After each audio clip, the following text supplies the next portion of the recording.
any mistake. These individuals do not just want to threaten our law enforcement officers, threaten our journalists, and the citizens of this country. They want to kill them.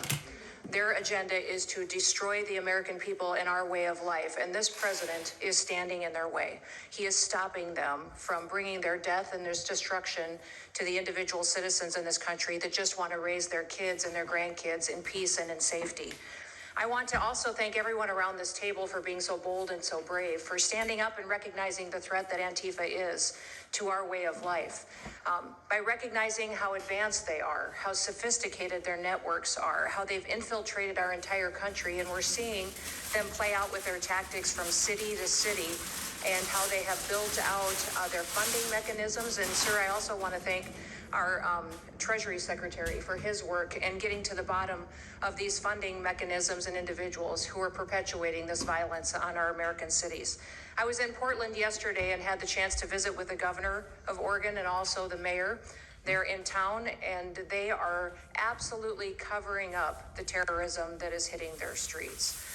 While you talked about some of the stories of our ICE agents, our Border Patrol agents, how they have been attacked, how they have been shot at, injured, the damage that they've done, these leaders in these local cities, along with Pritzker and Johnson, ignore what's going on, or, sir, they're helping Antifa cover it up.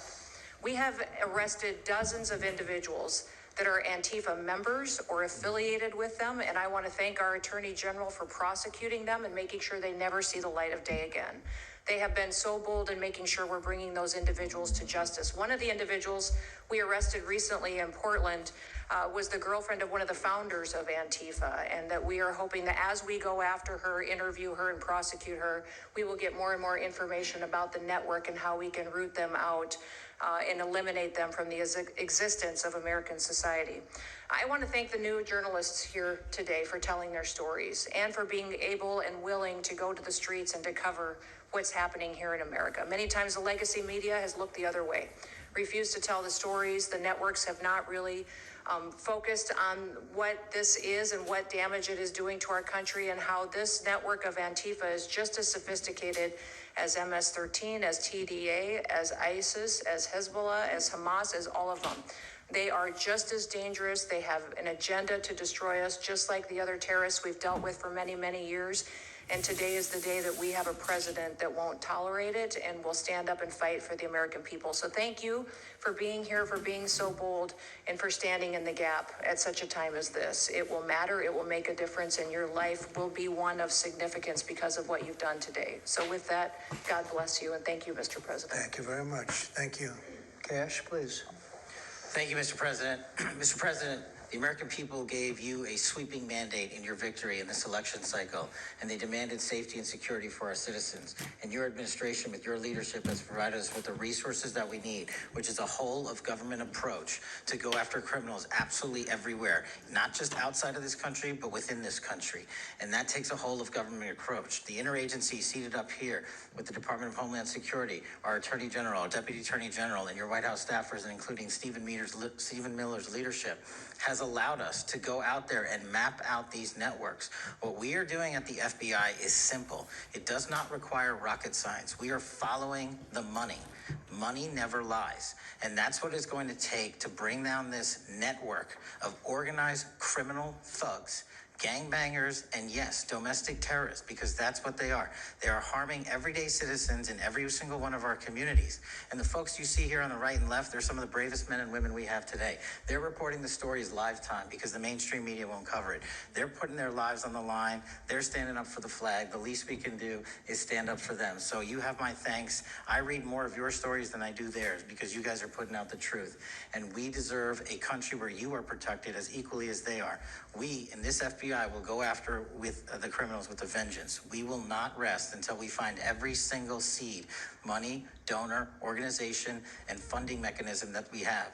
And I want to echo the Secretary's comments on Scott Besson, who's allowing us to map out these networks through their financial criminal activities, which has been going on for decades. And I would like to remind the American public They built this disease temple of corruption over decades. And in 8 short months, Mr. President, you have crippled their foundation because of your leadership here, because of the interagency, because of people like Deputy Attorney General Blanche, and because of Attorney General Pam Bondi's fearless leadership to go after criminals wherever they are. They will not be able to hide. They were able to hide and conspire with prior administrations, and we are exposing their corruption from within. And we will go to every single city in this country under Operation Summer Heat and the other operations we are doing at the FBI to bring these criminals to justice. We will arrest every single one of them from whatever perch you sit in, private or public, no matter how your goal or your ambition is. It will be crushed by the Constitution because the American people deserve law and order, and that's what we're going to give you. Thank you very much, Cash. Great job. Maybe we'll start over here. Would any of you like to say something? Feel free. You can say it in front of a fine group of people, also journalists and reporters. You want to start? Sure. Go ahead. Absolutely. President Trump, members of the cabinet, really appreciate you guys bringing this together. And the fact that we are here today on such short notice shows how serious you guys are taking this issue of trans terrorists and frankly, the cities and police departments that are cooperating with Antifa, such as Portland. I mean, the Portland politicians are literally willing to sacrifice their own citizens just to appease these Antifa terrorists. It's sickening. I've seen it firsthand, obviously. When I went to jail that night, never expected it to happen.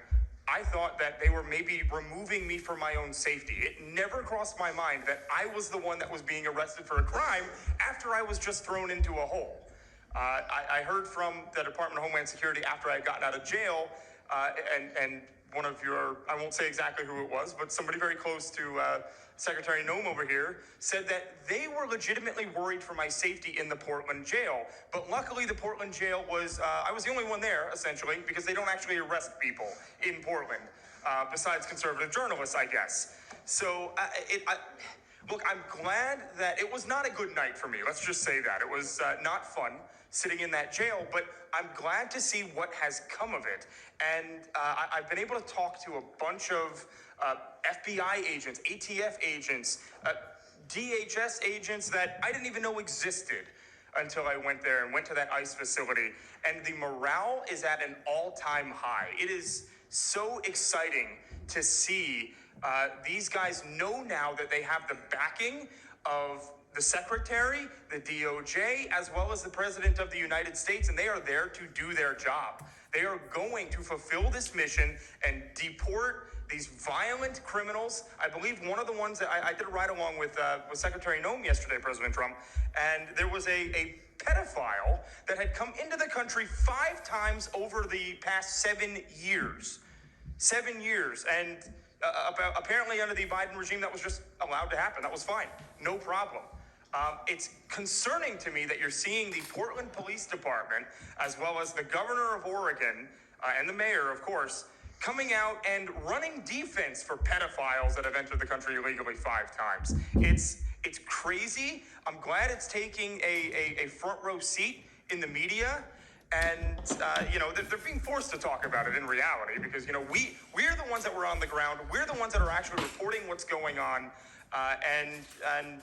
Much of the legacy media has been either ignoring it or covering for Antifa for years now. So thank you guys so much for taking this seriously. And President Trump, you mentioned that flag. So remember, you put out a truth right after That's right. I saw that. took this flag from that man that was burning it in the street. I saw it. Do you know who he is? Yeah, I know exactly who it is. So why don't you give it to Pam? Give it to the Attorney General, and let's start prosecutions. I actually have a second flag that he tried to burn as well. So I have 2 of them from Well, the same you also guy. saw what happened when that flag started burning. Everyone went crazy. And that's when it started, when they started burning the flag. So thank you. If you could give the information, it would be great. Absolutely. And at least that horrible night made you famous. You got He something. was already I got a text from the President of the United States, so I appreciate that. And President Trump, after that happened to Nick, I called Harmeet Dillon and we opened a pattern and practice investigation into the Portland police very publicly as to how they let this happen. Thank you, sir. Mr. President, Brandy Cruz, you're gonna hear us be very fired up today, and you can tell, and it's because some of us have been covering Antifa for 15 years and have never had anyone in a position of authority even acknowledge their existence. And I'll also tell you that I think that had you not done, the single most powerful thing you've done to deal with this scourge has been acknowledging that Antifa is a real thing. I genuinely believe there would be people at these tables who would be dead today and would have been killed in Portland had you not called them a terror organization and said, we're going to bring the full weight of the federal government to bear. I talked to Katie Daviscourt in Portland the other day. She'd been assaulted all summer. And she said the same thing, that it seems quick to violence as soon as you made that designation. So they're thinking in their heads, they're worried. There's been 24 or so arrested in Portland. They don't want to go to federal prison. There's this video of them, one of them who was in the face of an ICE agent, and then he's in custody shaking. Once you take the mask off, they're nothing. And I was told by probably a dozen people not to tell you this. I'm going to tell it to you anyway, because it's relevant to what we're talking about. I'm living proof that you can recover from TDS. I had strong Trump derangement syndrome for probably 8 years. This is one of the reasons I recovered from it. And by the way, it's much better to not have TDS. I'm happier, I'm healthier, more successful. I even think I got a little more attractive after I got rid of my Trump derangement syndrome. Yes. You know, I'm a reporter in Seattle, and frankly, I could not care any less what any of you have to say about this meeting. Could not care any less. We're not here for you. I'm not here to convince any of you that Antifa is a real thing, because if you have not come to that conclusion by now, you are never going to come to that conclusion because you don't want to see it.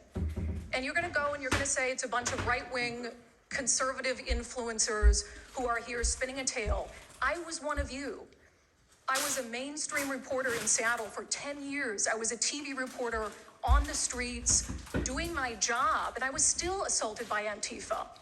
So it's not about being conservative. It's about people who go there and show what they're doing. And when I saw, after all those years, that the media wouldn't be honest about what was happening, that Democratic politicians wouldn't be honest about what was happening, I thought, well, gosh, if they're not being honest about that, maybe they're not being honest about President Trump either. And it opened my mind to just looking at things for what they were. And now I find you quite funny, actually. Now like I said, I'm much happier about it. But, you know, for me, again, I could not care any less the stories that they go to print. This is what I care about. We have 3.5 years. Nothing is guaranteed, although I think if Democrats keep it up, we'll probably have Republican presidents for the next 3 decades. But nothing is guaranteed, and so what I want to see over the next 3.5 years is a full court press to dismantle Antifa once and for all in a meaningful way. I know, Andy, we talked before this about some ideas. That's really what we want to. I don't care what the media says. I don't care what Democrats say. They will never wake up to this fact. So we want the federal government to take as many of these cases as possible, look at the interstate travel between Portland and Seattle when it comes to these people who are committing violent acts, and hopefully in 3.5 years, they will be a shell of their former selves. Very close to that, and it's Antifa and many others, Yes. unfortunately. There are many others, bad ones. Most have been named terrorist organizations. There are a couple that we're going to. But I think we've got it pretty well covered. But there are many others. But very specifically, today is Antifa, and it's really bad. And we're going to get it cleaned up. Andy, do you have something? Thank you very much. I'm glad you no longer have TDS. I feel very good about that. Thank you. Thank you, Mr. President and members of the cabinet. I have a lot of gratitude, and a little bit about my background. I'm born in Portland, Oregon, from there. And growing up, it's always been left-wing, very progressive. And I liked it. It had cafes and artists and those who lived a bohemian lifestyle. And in 2016, I was a graduate student at Portland State studying political science. I was an editor at the student paper there, a very progressive paper. And I was assigned to cover the election night demonstrations. Well, the elections night protests turned to riots, 3 days of violent rioting in Portland. And it was the first time that I saw groups dressed in black with their faces covered. This was 4 years before COVID. Some of them were waving the black flag of anarchism, some the red flag of Marxism. And within seconds, they would ravage one street to another, to another, to another. And the next day, I would read the legacy media, which I still read at that time and looked forward to, and I looked up to those journalists. And I was really shocked to see that the narrative was that these, in my view, anti-democratic political violence was legitimate acts of protest because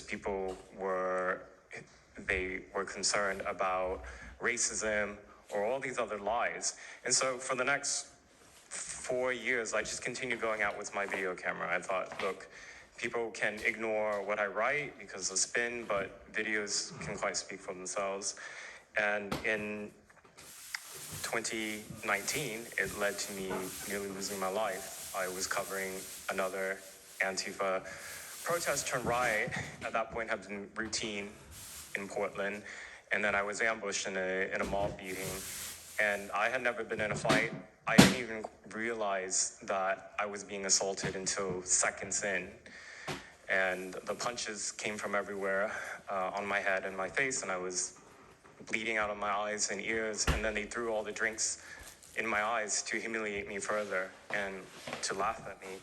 And I was rushed to the hospital in an ambulance and CT scan, and I had subarachnoid hemorrhage, which is bleeding in the brain. I nearly died.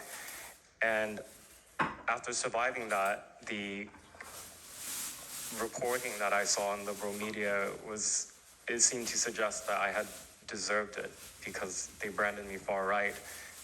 And some even went so far as to suggest that I maybe faked my injuries. A BuzzFeed reporter asked for my medical records, which I did provide, but this felt so, it's like because I didn't die in that attack, there was another round of people who wanted to finish me off. But I continued, and then 2020, Portland was really the epicenter of the longest political violence. Those months of riots, I was on the ground, undercover, and there was an assassination there. There was a supporter of Donald Trump named Aaron Danielson who was shot dead by a self-described Antifa member who then fled out of state and died in a shootout with U.S. Marshals. In 2021, I returned undercover, naively thinking that enough time had passed, and was chased through the streets of downtown and beaten, nearly choked out. The person who was trying to choke me out held me so tightly that I had the blood, the vessels in my eyes burst. So one of the symptoms were my eyes were completely red after that, and I was hospitalized. So thank you so much for acknowledging Antifa and for directing your administration to treat them as domestic terrorists. It's going to be really challenging because how they organize is that they are decentralized, autonomous, and they operate on deception. And we're still to this day told that they don't exist, that it's a figment of our imagination. I think the DOJ could look at federal conspiracy charges. The state of California and San Diego County last year broke up an Antifa cell in San Diego. And I think maybe perhaps the State Department should designate Antifa, its international arm, as a foreign terrorist organization, FTO. So thank you so much for this invitation, Mr. President. Thank you very much, Andy. Great. That's a rough time you had, huh? So the chokeout was almost the end, you felt? Yeah, that was my only near-death experience in my life, and I'm quite shaken when I think about it now. It really feels unbelievable to me that on the streets of America that this type of violence against citizens could become so routine and accepted and cheered on by people. Although, in the immediate aftermath of Mr. Kirk's assassination, we saw again that type of depravity play out on quite large swaths of the left. So there's a deep sickness that's in this country right now, and it pains me a lot to acknowledge it. Yeah, the amazing thing is you look at Portland, and you see fires all over the place. You see fights and, just violence. It's just so crazy. And then you talk to the governor, and she acts like everything is totally normal. There's nothing wrong. It's almost like, are you waking up from a dream or something? You see it on your network. You see it all over the place. And it's so bad. It's so crazy. It's like the movies you see for the kids. I guess not only the kids, adults also, where you have these bombed out cities and these bombed out people. It's like worse than that. I don't think they could make a movie as bad. And then the governor will get up and say, I don't know why they're coming here. It's such a wonderful place.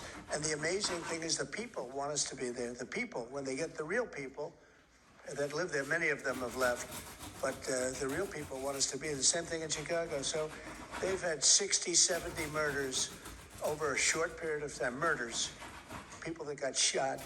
They've had hundreds of people shot, and then a guy like Pritzker, or this low IQ mayor, gets up. I mean, he got up. He's got a 5% approval rating. And the people are all against him. They want people to come. Beautiful black women are wearing a MAGA hat last night on television. Beautiful people. And they said, we don't care who comes, just stop the crime. They don't care, frankly, they don't care if it's National Guard, military, send in anybody you want, stop the crime. And they're afraid to go out. They can't even go out. And then a guy like Pritzker, think of that, 50, 60, 70 people over a short period of time actually murdered, mostly gun violence, but knives, but gun violence, they're murdered, and hundreds of people shot. They had one weekend where they had like 18 murdered and 71 shot. But they said, you know what their excuse is? Yeah, but it was a long weekend. In other words, it was a long weekend, so that was okay. And then Pritzker gets up and he says, like, I don't know what they're talking about. We don't have crime here. They're crazy. I think actually they're petrified. You know, their families live there, everything else. I actually think they're scared. Pritzker was a failure in his family. They threw him out of the family business. The guy's a loser. But you know what? I believe they're scared. They're actually frightened for their lives. Jack, please say a few words. Mr. President, thank you so much for having us here today and holding this roundtable. Antifa is real. Antifa has been around in various iterations for almost 100 years in some instances, going back to the Weimar Republic in Germany. And it's now been just under 1 month since we saw a far leftist murder Charlie Kirk, and we saw thousands upon thousands of people, other far leftists and people in positions of authority, people like nurses and pilots and doctors and HR departments, celebrating the death and the murder of Charlie Kirk. The sickness that's out there is absolutely real. And Mr. President, thank you for mentioning the fact that one of the bullet casings read, "Hey fascist, catch" on it. One of the other bullet casings right next to that had Bella Ciao written on it. Now, Bella Ciao is a song that is known in Antifa circles as the international anthem of Antifa. And all of us around the world, around this room that have studied Antifa, we're very familiar with these symbols. And Mr. President, I think the situation is getting worse. When you look at people like Luigi Maggioni, in his 20s, Thomas Matthew Crooks, of course, who took a shot at you, sir, the ICE shooter in Dallas, and now this Tyler Robinson, we're starting to see a pattern of more and more murderous violence. And this same violence is not just random. It is targeted assassinations, which are getting worse. And every single one of us in this room that goes out there, and obviously you as well, sir, and all the staff, we are now under that threat every single day. And working there at Turning Point USA, and I've spent just about the last month out there in Phoenix with Erica, with the family, with the team. And I will tell you this, Mr. President, even though going through something like that, which is an absolute nightmare, and people say, you know, what was it like to speak in front of all those people? It was horrible. Every second of it was horrible. But we're not going to quit. And Turning Point USA is continuing the tour that Charlie was on. We had 6,000 people when we went back to Utah. We had 5,000 people last night in Montana, if you can believe that. We are continuing to organize on campus. We are getting more and more people coming out in the face of this threat, knowing what happened to Charlie. But Mr. President, we need to do something about this, because I fear that the next one who could be killed could be sitting at this table right now. And we're not going to stop, but they need to stop, and they will not stop until they are stopped. Thank you. Thank you, Jack. I appreciate it very much. One thing I have to say is that Washington, D.C. was almost as bad. I don't know what could be worse than Portland. You don't even have stores anymore. They don't even put glass up. They put plywood on their windows, but most of the retailers have left. But Washington, D.C. was so bad. And Pam, I'd say it took 12 days to really make it pretty good. and a month to make it great. And now people are going out to dinner. The restaurants are booming. They don't have enough seats. They're opening up new restaurants because many of them closed. And people are walking down the street totally safe. A reporter, I'm not sure if she's there. I can't see somebody reported there. She is. She was violently assaulted. And I don't know, she tends to be somewhat liberal, but she wasn't liberal on this one. I appreciated your honesty, but that won't happen again. It won't happen again.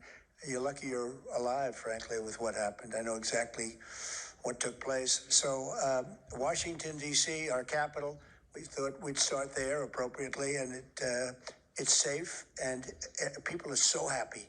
They're so happy. And now it's a couple of months. I went to dinner there. I felt totally safe. I gave a press conference right in the middle of the street, which I don't think Secret Service was thrilled about. But, I'll tell you what, I wouldn't have wanted to do it 6 months ago. It's incredible what happened. Now we're in Memphis. As you know, we're having a great impact in Memphis. It's been only a week, but it's, Cash, I hear it's been amazing what's happening there just very early.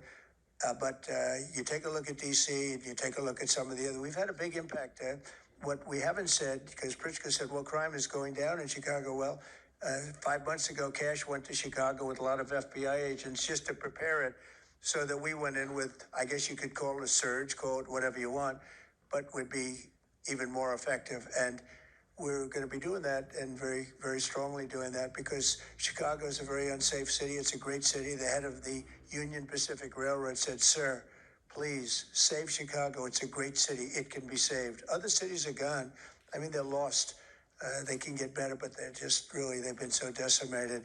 But I'm so proud of what they've done so quickly in D.C., and it's taking place quickly in Memphis, where we were asked to go by the mayor and by the governor. And it's really incredible what we can do and how fast we can do it. Let's go for two more. Would you like to go? And then Katie, you'll go. Okay, please. Yeah, thank you, Mr. President, for having us here. And, not to sound like a broken record, but it needs to be said that Antifa is real. Yeah. It's real. It's a threat. I just saw them last weekend over in Portland while they're causing mayhem over there. And the reason why there's such a big problem is because we have Democrats and a lot of people in the mainstream media refusing to acknowledge that they even exist, right? So how can we as a country begin to address it if we have large swaths of, these people who are supposedly decision makers and people who are supposed to inform, they don't want to say that it exists. Because the common who are supposed to inform say that it exists. Because the common argument is like, well, they're not a real organization because there's no national leadership. They don't have a national headquarters. So how can law enforcement go after a group that doesn't exist like that? Well, law enforcement goes after criminal groups that organize to rob banks or do smash and grabs. They don't have a registered LLC. They don't have official membership cards. They don't have, a business address. But law enforcement still goes after them because they're working as a group. These people don't just show up, randomly at the same time to do the same thing, dressed in a very similar fashion, espousing the same ideology. And they say, well, it's an ideology. It's like, well, yes, it's an ideology because there's people alive, present, that believe in it, and they're acting on it. And so I've been very well aware of what Antifa's been doing. I was very busy during the riots in 2020. That was probably my most exposure to them prior to this year.